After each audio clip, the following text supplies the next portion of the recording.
पूजा plastic container, मसाला box, tray, जग और strainer. स्वास्थ्य के लिए सुरक्षित टिकाऊ क्वालिटी के साथ पूजा प्लास्टिक आपके किचन का परफेक्ट पार्टनर।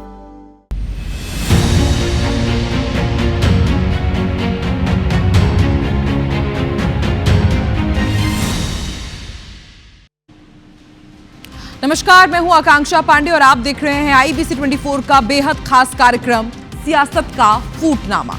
बिहार में चुनावी संग्राम तो थम गया है, लेकिन पार्टियों और उससे जुड़े सियासी परिवार में रिश्तों का महाभारत छिड़ा हुआ है। इस महाभारत ने न केवल हारने वाले दलों के सियासी वजूद पर सवाल खड़े कर दिए हैं, बल्कि बिहार के चुनावी नतीजों ने लिख दिया है सियासत का फूटनामा।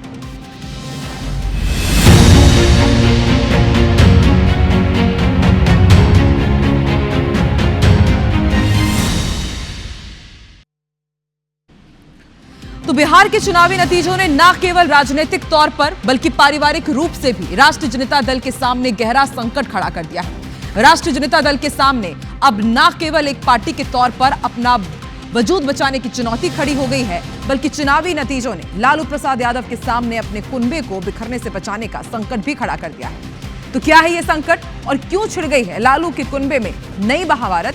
देखिए हमारी इस खास पॉलिटिकल रिपोर्ट में।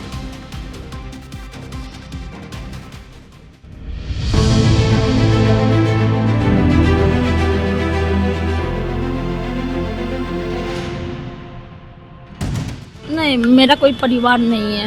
अब ये जा कर के आप संजय, रमेश, तेजस्वी यादव से पूछिए, मेरा कोई परिवार नहीं है। वही लोग निकाला है हमको परिवार से, क्योंकि रिस्पॉन्सिबिलिटी लेना नहीं है उनको।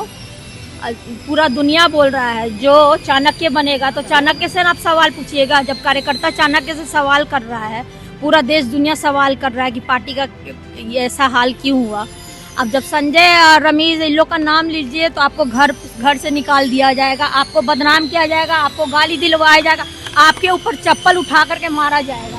वेदना, उलाहना और रंज से सराबोर इस शब्दों में लालू प्रसाद यादव के कुनबे में छिड़ी महाभारत की अंदरूनी दास्तां छिपी है। ये मोहतरमा जिस परिवार से अब अपना कोई संबंध नहीं होने का ऐलान कर रही है, वो कोई साधारण परिवार नहीं है, बल्कि परिवार भारत परिवारवादी राजनीति के प्रतीकों में अपना अहम स्थान रखता है। एक ऐसा परिवार जिसके मुखिया लालू प्रसाद यादव की कभी बिहार और भारत की राजनीति में टूटी होती थी, लेकिन लालू प्रसाद यादव ने जिस जतन से अपना सियासी साम्राज्य खड़ा किया था, आज वो दरख्ता दिखाई दे रहा है। इस सियासी परिवार में छिड़ी पारिवारिक कलह की नई कड़ी भले हालिया हुए विधानसभा चुनाव से जुड़ी हो, लेकिन दरअसल इसकी नींव उसी दिन पड़ गई थी जब इस परिवार की बड़ी बहू यानी कि लालू यादव के बड़े बेटे तेज प्रताप यादव की पत्नी ऐश्वर्या राय 16 दिसंबर साल 2019 को पटना स्थित राबड़ी आवास से रोती हुई निकली। बाद में रिश्ते संभाले नहीं जा सके और वो कलह घर से बाहर निकलकर अदालत तक पहुंच चुकी है। बात चाहे बहू के ससुराल छोड़ने की हो या बेटी रोहिणी के मायका छोड़ने की, आरोप दोनों ही काफी गंभीर हैं। मेरे दादाजी ने लालू यादव को बनाया किया और उसके बाद उन्हीं की पोती को बाहर फेंक दिया पीट पाट के कि हाँ मेरा फोन था जिसमें एविडेंस है वो भी छीन लिया और उसके बाद मुझे मारा है। उसके बाद ये सारा बॉडीगार्ड सब देखते रहता है। किसने मारा? राबड़ी देवी ने खुद मारा है उनको, सर पे मारा है, बाल खींच के मारा है, पैर में चोट है। आराम से अरे आपने कहा था कि चप्पल चलाया गया। चप्पल चलाने की बात आपने कही। आराम से रोहिणी जी चप्पल आराम से रोहिणी जी चप्पल आराम से चलाया था। रोहिणी जी आप आराम से बात करें। अरे थोड़ा किसने आपके साथ ये बर्ताव किया? ये बात जाकर के तेजस्वी यादव किसके शहर पे हुआ है? माइक नीचे कर ऐसे भी थोड़ा माइक चल रहा है। रमेश से जाके पूछिए, आप जाइए वहाँ पे।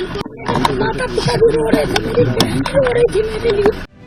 बहू के आरोप तो निजी मामलों को लेकर, लेकिन बेटी रोहिणी आचार्य के आरोप विधानसभा चुनाव में मिली करारदार से जुड़े।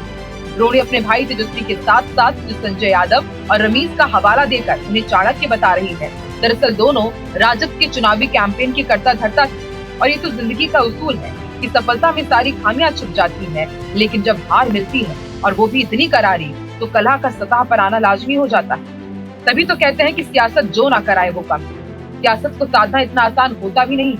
सियासत रिश्तों तक का इम्तिहान लेती है। तभी तो कल जिस बेटी ने अपनी किडनी का दान देकर अपने पिता की जिंदगी बचाई थी, आज इतनी मजबूर हो गई कि रुंधे गले और नम आंखों के साथ अपने ही बाबुल के घर से रिश्ता तोड़कर चली गई।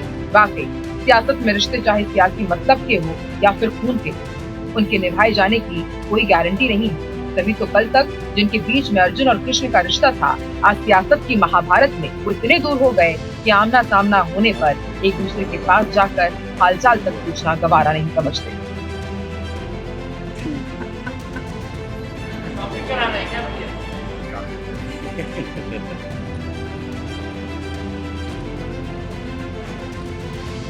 लालू के बड़े बेटे तेज प्रताप के घर बेदखली की वजह हालांकि उनकी निजी जिंदगी से जुड़ा प्रसंग था, लेकिन इसका असर उनके पॉलिटिकल करियर पर भी पड़ा।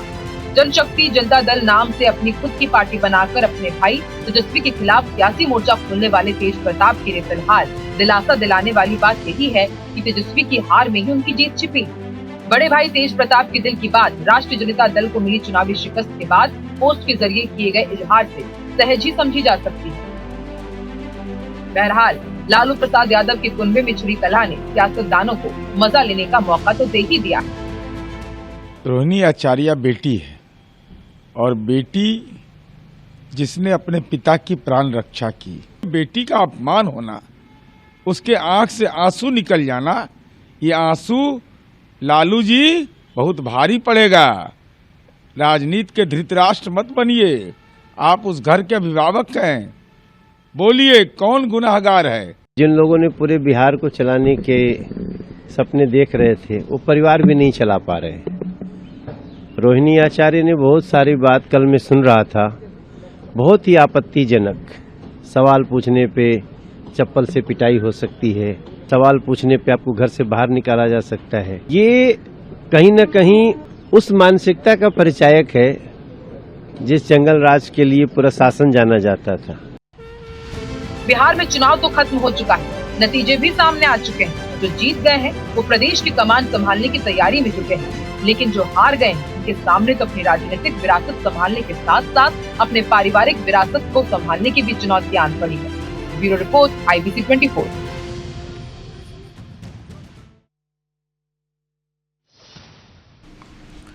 तो आपने इस हमारी रिपोर्ट के जरिए देखा कि बिहार के चुनावी नतीजों ने कैसे राष्ट्रीय जनता दल के मुखिया लालू प्रसाद यादव के सामने अपनी पार्टी के साथ साथ अपने परिवार को भी एकजुट बनाए रखने की कठिन चुनौती पेश कर दी है। लेकिन बिहार के चुनावी नतीजों ने केवल लालू यादव को ही झटका नहीं दिया, बल्कि इसने कांग्रेस के सामने भी फूट का संकट खड़ा कर दिया है। और ये संकट पैदा हुआ है प्रधानमंत्री नरेंद्र मोदी की ओर से की गई एक भविष्यवाणी के बाद। तो क्या है ये प्रधानमंत्री नरेंद्र मोदी की भविष्यवाणी और क्यों कांग्रेस के सामने मंडरा रहा है विभाजन का अब नया खतरा? देखिए हमारी इस खास रिपोर्ट में।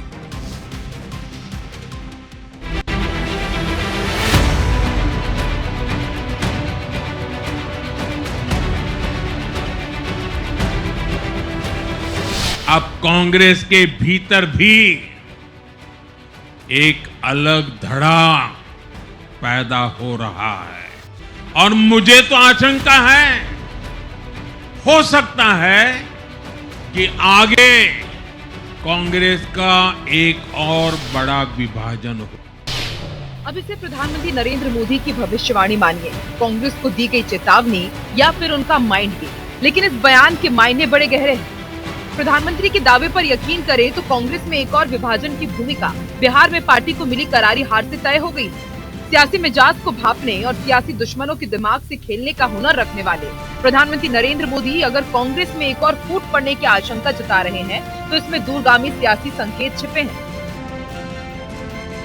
कांग्रेस के पास देश के लिए कोई पॉजिटिव विजन नहीं है। सच्चाई ये है कि आज कांग्रेस मुस्लिम लीगी माओवादी कांग्रेस यानी MMC बन गई है। वैसे देखा जाए तो प्रधानमंत्री नरेंद्र मोदी की आशंका नाहक नहीं है, क्योंकि कुछ साल पहले कांग्रेस में बने G23 ग्रुप के गठन का तो आधार ही यही कांग्रेसियों के एक गुट के अंदर पनपता वैचारिक विद्रोह रहा है।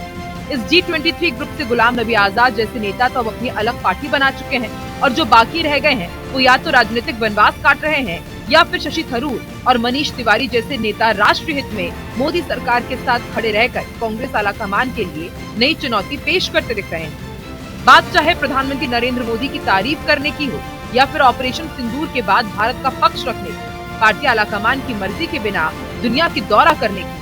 शशि थरूर ने तो कांग्रेस से अलग लाइन लेकर साफ संकेत दिया है कि अगर पार्टी को उनकी जरूरत नहीं है तो उनके पास दूसरे विकल्प भी खुले हैं। हम तो वो सितंबर 11 का मेमोरियल पे गए एक संदेश देने के लिए कि इस विषय पे जब न्यूयॉर्क भी आतंकवादियों के आक्रमण सहित लिया है 20 साल पहले, तो यह है हमारा अनुभव भी।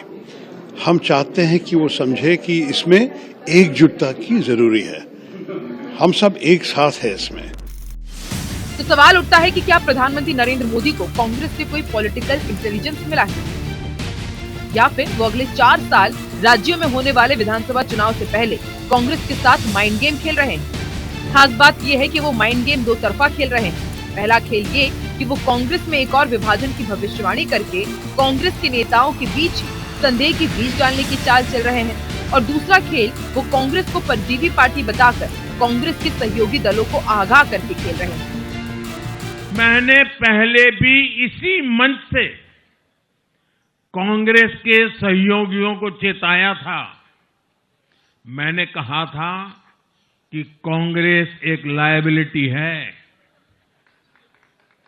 कांग्रेस एक ऐसी परजीवी है जो अपने सहयोगियों के वोट बैंक को निगलकर अपनी वापसी करना चाहती है।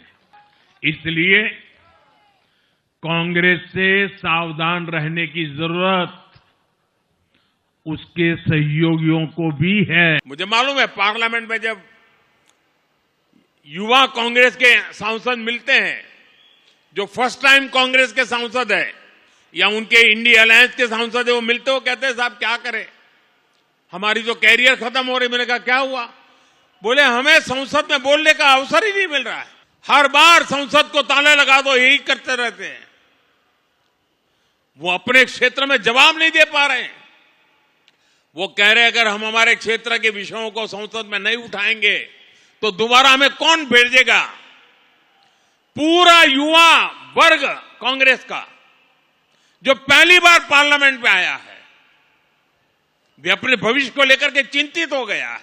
साथियों, ऐसी स्थिति में हमारी जिम्मेवारी और बढ़ जाती है। हमें विकास की नई ऊंचाइयों को पार करना है। अब प्रधानमंत्री की मंशा क्या है ये तो वो ही समझ सकते हैं, लेकिन कांग्रेस के एक और विभाजन की आशंका जताकर उन्होंने कांग्रेस और उसके सहयोगी दोनों खेमों में खलबली तो मचा ही दी। बहरहाल प्रधानमंत्री नरेंद्र मोदी की आशंका को खारिज भी नहीं किया जा सकता, क्योंकि इससे पहले भी कांग्रेस विभाजन के दौर से गुजर चुकी है। सन 1969 में पार्टी के सिंडिकेट गुट और इंदिरा गांधी के बीच सत्ता संघर्ष को लेकर पार्टी कांग्रेस ओ और कांग्रेस आर के रूप में दो फाड़ हुई। इमरजेंसी के बाद 1978 में कांग्रेस का एक और विभाजन हुआ और असंतुष्टों ने अपना अलग गुट बना लिया, जबकि इंदिरा गांधी ने अपने नाम के साथ अपने गुट का नाम कांग्रेस आई रख दिया। हालांकि इसके अलावा भी कांग्रेस के कई नेताओं ने कांग्रेस से अलग होकर अपनी अलग पार्टी बनाई, जिनमें से सोनिया के विदेशी मूल के मुद्दे को सामने रखकर 1999 में शरद पवार के नेतृत्व में बनाई गई एनसीपी भी शामिल है, जो आज महाराष्ट्र में कांग्रेस की सहयोगी पार्टी है। तो क्या ये माना जाए कि क्या वाकई कांग्रेस में एक बार फिर फूट की आशंका है, या फिर प्रधानमंत्री मोदी ने कांग्रेस को एमएमसी यानी कि मुस्लिमवादी माओवादी कांग्रेस की संज्ञा देकर कांग्रेस के उन नेताओं को कांग्रेस छोड़कर अपनी नई पार्टी या फिर भाजपा में आने का अप्रत्यक्ष न्योता दिया है, जो कांग्रेस के मौजूदा सियासी चरित्र और नेतृत्व से तालमेल नहीं मिला पा रहे हैं। बहरहाल अब इसे आप प्रधानमंत्री का कांग्रेस में उपेक्षित चल रहे नेताओं को दिया गया ऑफर मानिए या फिर उनकी चेतावनी, लेकिन उन्होंने कांग्रेस में फूट डालने के लिए अपना दाव तो चल दिया है। अब देखना होगा ये दाव कब और कितना सफल होता है। Bureau report, IBC 24।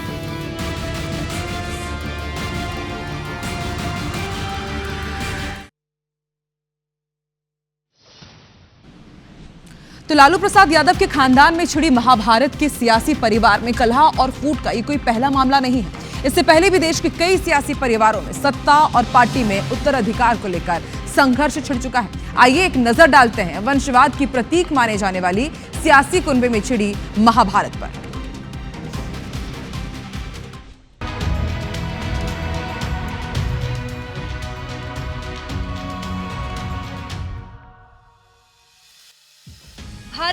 वंशवादी सत्ता का इतिहास जितना पुराना है, सियासी परिवारों में सत्ता को लेकर कलह, बगावत और फूट का इतिहास भी उतना पुराना है। राजशाही से लेकर लोकशाही तक के सफर में देश ने सत्ता के लिए घात प्रतिघात और छल कपट का लंबा दौर देखा है। यूं कहने को तो भारत में लोकतंत्र स्थापित हो गया है, लेकिन सियासत का मिजाज अब तक वंशवादी राजनीति से जुदा नहीं हो सका है।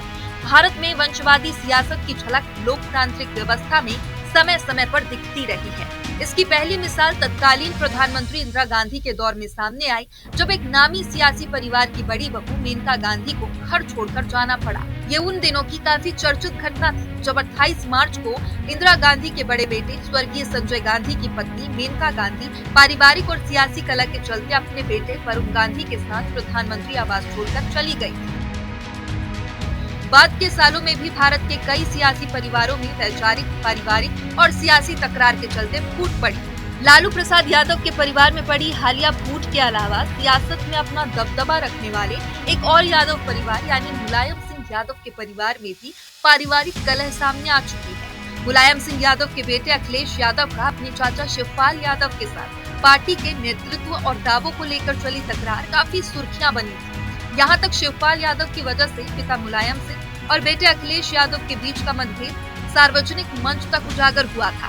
बाद में चाचा शिवपाल यादव ने अपनी अलग पार्टी प्रगतिशील समाजवादी पार्टी बना ली। मुलायम सिंह यादव के परिवार में एक कलह उनकी छोटी बहू अर्पणा यादव की सियासी महत्वाकांक्षा के तौर पर भी सामने आई। पार्टी में हिस्सेदारी मिलने की गुंजाइश नहीं बनती देखकर अर्पणा यादव ने सपा के विरोधी पार्टी भाजपा का दामन थाम लिया। पार्टी के उत्तराधिकारी को लेकर चाचा और भतीजा के बीच ऐसी तकरार महाराष्ट्र की राजनीति में भी दिखाई पड़ी है। शरद पवार और उनके भतीजे अजीत पवार के बीच एनसीपी यानी नेशनलिस्ट कांग्रेस पार्टी के उत्तराधिकार को लेकर चली। शरद पवार अपनी बेटी सुप्रिया सुले को पार्टी की कमान सौंपना चाहते थे, जो भतीजे अजीत पवार को गवारा नहीं था। लिहाजा पार्टी पर कब्जे को लेकर सड़क से लेकर अदालत और चुनाव आयोग तक लड़ाई चली, जिसमें भतीजे अजीत पवार ने बाजी मारी और मूल पार्टी में कब्जा करने में वो कामयाब रहे, जबकि चाचा शरद पवार को एनसीपी शरद पवार के नाम से संतोष करना पड़ा। महाराष्ट्र में वंशवादी राजनीति के दूसरे प्रमुख सियासी घराने ठाकरे परिवार में भी शिवसेना के उत्तराधिकार को लेकर लंबा संघर्ष चला। शिवसेना सुप्रीमो बाला साहब ठाकरे ने जब शिवसेना का राजनीतिक उत्तराधिकारी बनने की आकांक्षा पालने वाले अपने भतीजे राज ठाकरे की बजाय अपने बेटे उद्धव ठाकरे को शिवसेना की कमान सौंप दी, तो उन्होंने महाराष्ट्र नवनिर्माण सेना के नाम से अपनी अलग पार्टी बना ली।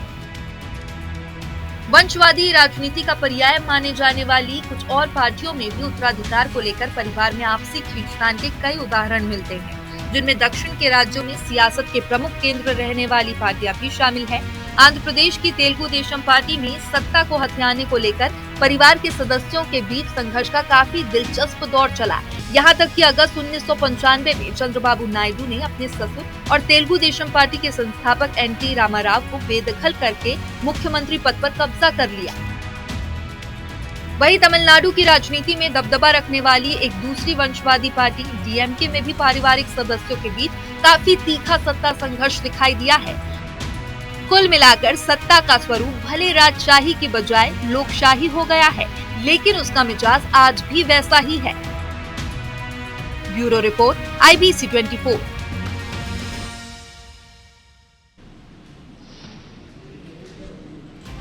हमारे स्पेशल सेगमेंट में फिलहाल इतना ही। देश और दुनिया की तमाम बड़ी खबरों के लिए आप देखते रहिए IBC 24।